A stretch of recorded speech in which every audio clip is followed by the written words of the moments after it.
물이 빠지자 CES 크레딧 스위스의 치부가 드러났다, 이런 뉴스 기사가 있고, 금융시장의 문제야 크레딧 스위스, 제2의 리먼 브라더스가 될 것인가, 뭐 이런 뉴스 기사가 있습니다. 크레딧 스위스는 자산 규모로 따지면 스위스의 제2위 정도 되는 이런 엄청나게 큰 은행이에요. 근데 굉장히 재밌죠.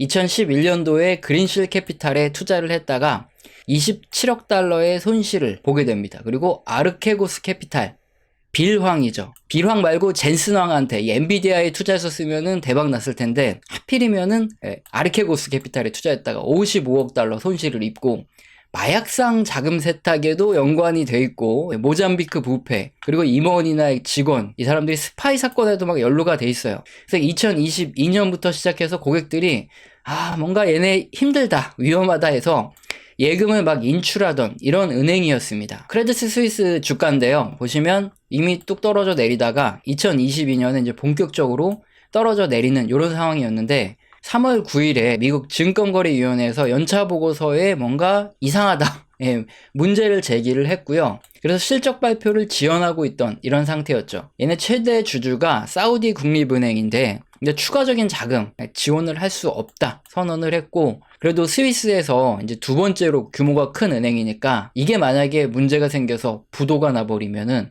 스위스가 문제가 생기잖아요. 그러니까 중앙은행에 헬프 요청을 했고, 스위스 중앙은행은 유동성 지원을 약속을 한 상태입니다. 그러면 지금 크레딧 스위스의 미래는 어떻게 되냐? 굉장히 불안한 고객들이 자금을 유출하느냐 마느냐, 이게 관건이에요. 리먼 브라더스라든가 실리콘밸리 뱅크와 같은 이런 사태를 밟을 것인가 아닌가에 대해서 의견이 많은데, 일단 리먼 브라더스는 투자은행이잖아요. 레버리지 비율이 약 13.5% 정도여서 손실을 입으면 자본이 다 날아가는 구조였죠. 그런데 이제 크레딧 스위스 같은 경우에는 투자만 하는 은행이 아니죠. 예금을 받는 은행이기 때문에, 그리고 전체 자산, 부채 이런 거 따졌을 때 레버리지가 있지 않습니다. 자기 자본이 더 커요. 그리고 SVB, 실리콘밸리 뱅크와 다르게 얘네들은 국채 투자를 굉장히 많이 한 게, 조금 이따 설명드릴 듀레이션 미스매치라는 거 좀 더 자세히 설명드릴 거예요. 이게 문제였는데, 크레딧 스위스 같은 경우에는 전체적으로 현금성 자산이 아직 꽤 많습니다. 뭐 이게 전부 다 나갔다, 고객들이 다 인출해 나가고 나서 그때는 뭐 문제가 될 수도 있죠. 그렇기 때문에 앞으로 고객들이 남아있느냐, 이탈을 얼마나 하느냐, 여기에 따라서 은행업을 유지할 수 있을지 없을지 이게 결정이 된다 보시면 될 것 같아요. 그래서 리먼 브라더스라든가 SVB와 같이 똑같은 방향으로 흘러가진 않을 것이라는 게 다수 전문가들의 예상이죠. 자, 그런데 우리가 CS 사태를 보면서 스위스 중앙은행이 유동성을 지원해 주기로 약속했으니까 이제 문제 다 끝난 거 아니냐, 이제 다 잊어도 될 문제 아니냐, 이렇게 생각하면은 진짜 아무런 발전이 없죠. 자, 우리들은 좀 더 깊게 생각하고 투자를 하는 사람들이니까, 과연 크레딧 스위스 사태의 근본 원인이 대체 무엇일까, 지금 전체적인 큰 흐름이 어떤 식으로 흘러가는지 이거를 알아야 되겠죠. 그래서 핵심은 뭐냐, 이 사태가 발생한 근본 원인은 뭐냐, 지금 글로벌 시장에서 돈이 빠져나가고 있다는 겁니다. 여기 G7의 금리인데요, 거의 1970년대처럼 기준금리가 굉장히 빨리 올라가면서 글로벌 시장의 유동성 자금이 다 빠져나가서 돈을 구하기 힘들어졌기 때문에 크레딧 스위스 사태가 터지는 거죠. 여기 미연준 기준금리를 보시면은 2004년 말부터 2005년에부터 올라갔던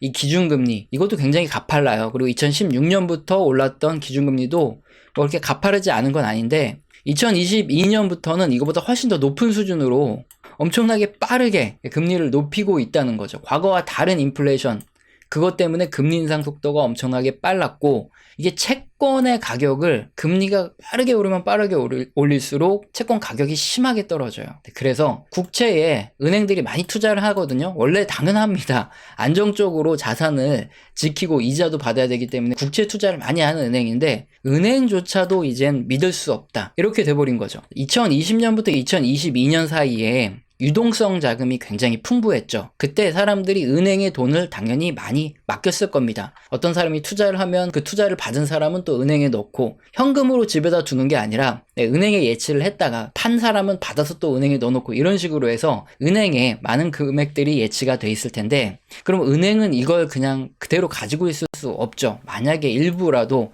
장기 국채에 투자를 했다. 이게 TLT라고 미국 장기 국채에 투자하는 ETF입니다. 2022년 요 사이에 예금을 받아서 은행들이 국채에 투자를 했다 그러면은 요거랑 크게 차이가 안 나게 손실액이 나와요. 예를 들어서 2022년에 받은 예금을 국채에 투자했다. 그럼 1년 사이에 한 140에서 지금 한 110 정도로 한 20% 가까이 빠지죠. 네, 뭐 그 정도까지는 아니라도 한 15% 이상은 원금의 손실을 보고 있다 생각하시면 되는 겁니다. 국채가 안정자산이 아니에요. 만기까지 보유를 하고 있으면은 원리금이 보장이 되겠지만 그 중간에 만약에 팔고 나와야 된다 그러면은 정말 어마어마하게 변동성이 큰 자산이 국채입니다. 그러다 보니까 은행에 돈을 맡겼던 사람들은 이런 생각을 하는 거죠. 은행이 나에게 만기에 돌려줄 돈을 만약에 못 구하면 어떡하지? 그래서 은행이 부도를 맞으면 어떻게 되는 거죠? 예금자 보호 이상의 금액은 잘못하면 못 받죠. 그리고 은행이 내가 맡겼던 돈을 정말 2022년에 장기 국채에 투자를 해놨다면 그러면은 어떡하지? 이 걱정이 엄청 나죠. 그래서 부동산 주식은 뭐 당연히 폭락하고 있으니까 당연히 내 돈을 빼기 힘들겠지만 은행 예적금에서도 내가 맡겨놨던 현금을 돌려받지 못하면 어떡하지에 대한 이 공포가 크게 증가하는 시기라는 겁니다. 특히 이 그림을 보면은 얼마나 무서운지 알 수 있는데 국채를 우리가 가지고 있잖아요. 그 안정적인 국채를 담보로 하루만 딱 돈을 빌린다고 할게요. 이걸 오버나잇 레포라 그러는데 금리를 연 몇 퍼센트 정도로 빌려줄까요? 국채를 또 담보로 맡겼으니까 굉장히 싸게 빌려줄 것 같죠? 아닙니다. 오늘 빌리고 내일 갚는다 해도 연 4.65% 정도 되는 이자를 줘야 돼요. 4.65를 365로 나눈 만큼 그 이자금을 줘야지 그래도 돈을 빌려준다는 거예요. 굉장히 고금리입니다. 자, 이렇게 금리 인상이 되는 시기, 경기가 둔화되고 유동성이 흡수되는 이런 시기에는 현금이 왕이에요. 그래서 이 크레딧 스위스 사태의 근본 원인은 무엇이냐? 글로벌 시장에서 돈이 많이 빠져나가서 지금 금리도 많이 오르고 유동성도 축소되고 돈을 구하기 힘들어졌기 때문에 사람들이 은행마저 신뢰할 수 없는 내가 맡긴 돈을 돌려줄 수 있을까? 혹시 부도가 나지 않을까? 혹시나 얘들도 장기국채에 투자한 거 아닌가? 뭐 이런 불안감이 엄습하면서 스위스 중앙은행이 유동성을 공급해 준다고 했음에도 불구하고 예치된 자금이 막 빠져나가는, 규모로 따지면 스위스에서 2위의 이런 대형 은행도 못 믿고 사람들이 돈을 막 빼는 이런 상황이라는 겁니다. 그것 때문에 모든 문제가 생기고 있다는 거죠. 여러분, 하인리히의 법칙이라고 혹시 들어보셨어요? 이게 뭐냐면은 커다란 사건이 발생하기 전에, 금융위기라든가 이런 게 터지기 전에는 아주 여러 번의 경고성 징후, 불안불안해지죠. 그리고 유사 징후들이 출현한다. 이게 하인리히의 법칙이에요.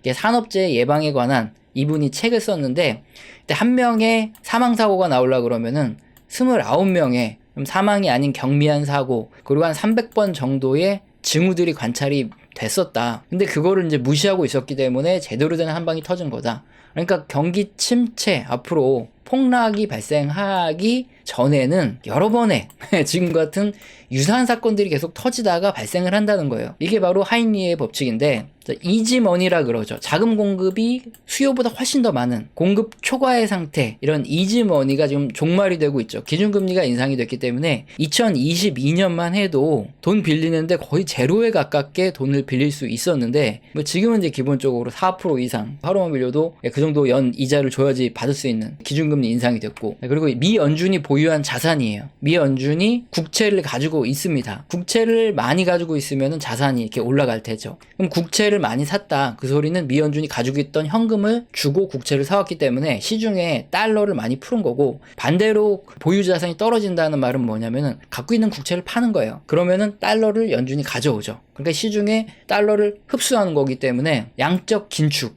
이렇게 기준금리도 인상하고 양적 긴축도 해서 시중의 유동성을 흡수해 가면은 당연히 미국의 이 M2, 이게 광의의 통화량이라고 보면 되는데, 전년 대비로 이제 0 이하 마이너스에 들어왔습니다. 통화량이 쭉쭉 빠져나가고 있어요. 돈이 없는, 돈을 구하기 힘든 상황이 지금 되고 있다는 거죠. 그렇기 때문에 하인리히의 법칙에 따라서 실리콘밸리 은행 이거 폐쇄된 거, 뭐 예금 보호 나선다 터지고 시그니처 은행, 13조 원의 뱅크런이 터지고, 암호화폐 전문으로 하는 실버게이트 청산되고, 주가 폭락하고, 또 백악관에서는 퍼스트 리퍼블릭 은행, 요것도 이제 망할 수 있다 해가지고 예의주시를 하고, 또 이번에 크레디트 스위스. 자, 이런 하이니의 법칙에 따라서 커다란 사건이 발생하기 전에 여러 번의 경고성 징후들이 막 나타나고 있죠. 이 유사 징후들이 막 출현을 하고 있는 이런 단계예요. 이러다 보면은 커다란 경기 침체가 빵 하고 터질 수 있기 때문에 우리는 이런 경고들을 절대 무시하면 안 된다. 이건 우리가 반드시 기억을 해야 되는 거죠. 자, 여기까지 내용은 조금 쉽게 제가 풀어서 설명드린 거고, 금융권에서 사용하는 전문 용어로 지금 설명드린 걸 듀레이션 미스매치라 그래요. 금융위기는 듀레이션 미스매치에서 옵니다. 제가 좀 쉽게 설명을 드릴게요. 미국의 펀드 매니저가 뭐라 그랬냐, 은행권이 보유한 국채가 다음번에 금융위기의 악성 자산, 즉 금융위기를 만들어낼 그 원흉이다, 이렇게 말을 하고 있어요. 뭔가 점점 어려워지는 것 같아서 이제 보지 말아야 되겠다 싶으실 수도 있는데 아니에요. 굉장히 쉽게 설명드리겠습니다. 이 듀레이션 미스매치라는 건 뭐냐, 자산이 있고 부채가 있어요. 잔존 만기가 차이 나는 경우에는 그러니까 은행도 그렇고 보험도 그렇고 증권사도요, 파산으로 금융위기가 올 수 있다는 건데, 예를 들어 드리면 쉽습니다. 은행에서 1년 만기의 예금이자가 1%였던 때가 있죠. 2022년 요때 보면은, 그러면 사람들한테 돈을 받아서 은행이 예금이자를 1%만 돌려주죠. 20년 만기 국채금리에 이 돈을 받아서 투자를 하면 연 3% 정도 이렇게 이제 받을 수 있다고 가정하겠습니다. 그러면은 이자 1%만 주면 안정적으로 이 3% 받으니까 은행은 2%의 이런 안정적인 수익을 확보할 수 있는 기간이 있었죠. 자, 이렇게 받는 돈은 1년으로 줘야 되지만 주는 돈은 20년으로 이렇게 차이가 나는, 즉 단기로 이렇게 굴리면서 장기로 이렇게 수익을 내는 이런 것들을 듀레이션 미스매치라 그래요. 이제 대략적으로 이해가 되셨죠? 만기가 서로 다르잖아요. 근데 이게 금융위기가 생기는 메커니즘은 뭐냐? 처음에는 이렇게 안정적으로 2%를 낼 수 있던 이런 자산인데 이거 굉장히 많이 해놨겠죠. 근데 금리가 올라갑니다. 이렇게 기준금리가 쭉 올라가요. 그러면은 1년 만기의 예금 이자가 지금 4%대죠. 지금 예금자들이 이제 예금을 맡기면 1년 후에는 이제 4%를 줘야 돼요. 근데 20년 만기 국채이기 때문에 우리가 은행이 과거에 사놨단 말이죠. 이거 가지고 20년 동안 돌리면서 그러면서 이자를 주려고 이게 3%짜리 때 사놨단 말이에요. 그럼 얘는 과거 매수 당시 3%짜리 그대로 있기 때문에 그냥 금리 3%만 받고 뭐 금리가 올라간다고 예전에 샀던 거 뭐 소급해가지고 주고 그러지 않습니다. 우리가 금리 3%대 가격으로 예를 들어서 매수했으면 내년에도 그 후년에도 계속 그냥 3% 이자만 지급받을 수 있어요. 그게 채권을 매수하는 특징이에요. 그러면 과거 매수 당시에 20년 만기 국채를 은행에서 3%에 샀단 말이죠. 그런데 지금 금리가 올라가지고 4% 예금 이자가 됐어요. 그러니까 1%의 손실을 무조건 계속 은행이 줘야 되는 거예요. 가만히만 있어도 들어온 예금에 대해서 1%의 손실이 계속 발생할 수밖에 없는 이런 황당한 구조가 지금 금리가 올라가지고 이렇게 됐다는 거예요. 이렇게 그냥 예금자들이 가지고 있어서 발생하는 요 1% 정도의 확정 손실도 커요. 그런데 더 큰 게 있습니다. 만약에 사람들이 1년 만기가 돼서 예금을 인출하잖아요. 그럼 SBV 같은 사태가 발생하는 거죠. 채권을 매도해야 이제 원금을 돌려줄 거 아니에요. 근데 여기 아까 살펴봤지만 만약에 2022년에 국채를 샀다. 그게 장기 국채로. 그러면은 지금 이걸 팔으면 한 15에서 20% 손실이 발생합니다. 그러면은 사람들한테 돈을 주는 게 낫겠습니까? 아니면 그냥 우리가 대출을 좀 더 땡겨가지고 그 돈으로 사람들한테 원리금 돌려주고, 그러니까 국채는 만기까지만 가면은 원금 보장되니까 한순간에 뭐 15에서 20% 손실 보는 게 낫겠어요? 아니면 다시 또 금리가 내려갈 때까지 기다리면 이게 회복될 수 있거든요. 그때까지 기다리겠습니까? 기다려야죠. 그러니까 보유 채권을 담보로 돈을 빌려서 예금자들한테 돌려주는 거죠. 근데 문제는 보유 채권이 지금 가치가 한 15에서 20% 하락했잖아요. 그러면 담보평가를 시가로 평가를 해줍니다. 그러면 15에서 20%만큼 대출을 더 받아야 돼요. 그러면 그만큼은 우리가 또 높은 금리로 이자를 지급을 해줘야 됩니다. 은행이. 그러니까 예금 만기에 인출을 해도 문제, 그냥 가지고 있어도 문제. 그러다 보면은 이익 닦아먹고 자본 잠식되고 어쩌고저쩌고 사람 뱅크런하고 이러다가 은행이 다 망가지는 겁니다. 이게 바로 듀레이션 미스매치라는 거예요. 그럼 듀레이션 미스매치로 은행만 문제가 되냐? 국채 투자한 은행은 SVB처럼 정말로 듀레이션 미스매치로 망할 수 있는데, 증권사도 마찬가지예요. 프로젝트 파이낸싱 할 때 ABCP를 하는데 이게 똑같은 구조입니다. 한 2, 3년 있다가 이게 집이 완공이 되잖아요. 예를 들어서 뭐 한 1,000억 빌린다고 할게요. 그러면은 그거를 한 3개월씩만 빌리는 겁니다. 돈을 투자자들한테. 그래서 작은 이자를 내면서 3개월로 메꿔가지고 그래서 한 3년을 버티고 이게 PF의 구조거든요. 이런 거 다 잘못하면은 그냥 망하는 거죠. 단기 금리가 올라가니까 돈을 못 구하고 발생되는 PF 대출 이자 커지면서 사업이 망할 수 있는 거고, ABCP도 다 그런 거예요. 기업 어음 단기로 해가지고 그래서 돌리는 건데 똑같습니다. 그렇게 장기로 갚아야 될 걸 단기로 해서 좀 싸게 해보려고 그러다가 안 되고 망가지는 게 듀레이션 미스매치. 증권사들은 이제 ABCP나 PF가 그렇게 되고, 보험사들이 또 그렇게 되겠죠. 보험사 부채 지금 잔존 만기가 30년이에요.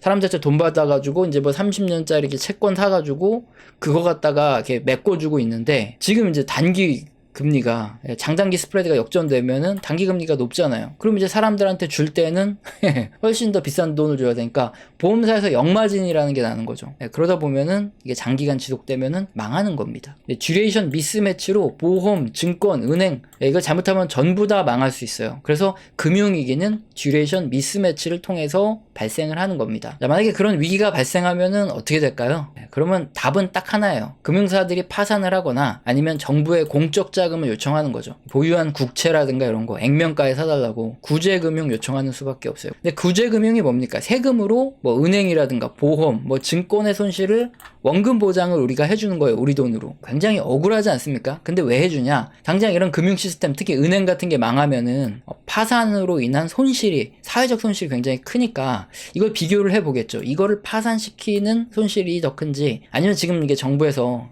지원을 해주는 게 손실이 더 큰지, 손실이 더 적은 방향으로 지원을 해주는 경우, 그러니까 2009년이죠. 금융위기 때문에 은행주들 다 망하기 생겼을 때 그때 미국에서 구제금융을 해줬습니다. 그래서 은행들이 살아났어요. 왜냐면 은행 시스템 다 망가지고 사회 문제 생기게 생겼으니까. 그때 누가 투자를 해서 대박이 났죠? 버핏이 2009년에 은행주 투자를 엄청나게 많이 했습니다. 구제금융 받는다. 이거는 대마불사구나. 세금으로 살리는구나. 원금 보장해줘서. 알고 바로 투자했죠. 그런 위기가 온다면 우리도 마찬가지예요. 앞으로 듀레이션 미스매치 때문에 만약에 국가에서 또 손실 보전을 해주는 세금으로 구제금융을 해준다 그러면은 버핏처럼 금융주 다 때려 박아가지고 사면 됩니다. 그렇다면 크레딧 스위스에 투자를 해야 되느냐? 몰라요. 앞으로 어떤 더 큰 위기가 올지 모르잖아요. 진짜 큰 위기가 만약에 왔다. 정말 그런 금융위기가 정말로 시스템이 파산될 정도의 위기가 와서 정말 뭐 정부가 대대적으로 구제금융을 한다. 그러면 이제 2009년과 같은 기회가 올 수 있는 거겠죠. 그때 사는 거는 괜찮겠죠. 어쨌든 다음에 이런 기회가 온다면 우리는 한번 버핏처럼 끌고 모을 가치가 있다. 이게 핵심이 되겠고요. 자, 버핏은 이렇게 말했죠. 썰물이 빠졌을 때, 즉 유동성이 다 사라져가는 이지머니가 이제 종말을 맞이했을 때 비로소 누가 발가벗고 헤엄쳤는지 알 수 있다. 이렇게 말했습니다. 자, 지금 상황이 그렇게 흘러가고 있고, 자, 버핏은 아마 준비하고 있을지도 몰라요. 또 다른 2009년을 준비하고 있을지도 모르고 우리도 그런 시기를 준비해야 되겠죠. 우리 채널에서는 영상 시청하시고 도움 되셔서 후원 주시는 분들이 계십니다. 제가 감사합니다라고 말로만 때우지 않죠. 리액션을 제대로 합니다. 한 달 교육을 진행해드리고 매주 진행하고 있어요. 여기서는 거시경제의 사이클뿐만 아니라 각 산업의 사이클 설명하다 보면 거기에 속한 기업들에 대한 이야기까지 같이 나오겠죠. 공개된 방송에서 하지 못하는 그런 교육을 하니까요. 영상 하단에 설명란 읽어보시고 해당되시면 꼭 메일 주셔서 교육 받아보시길 바랍니다. 오늘 영상도 마음에 드셨다면 구독과 좋아요는 꼭 눌러주시고 지속적인 시청 부탁드립니다. 감사합니다.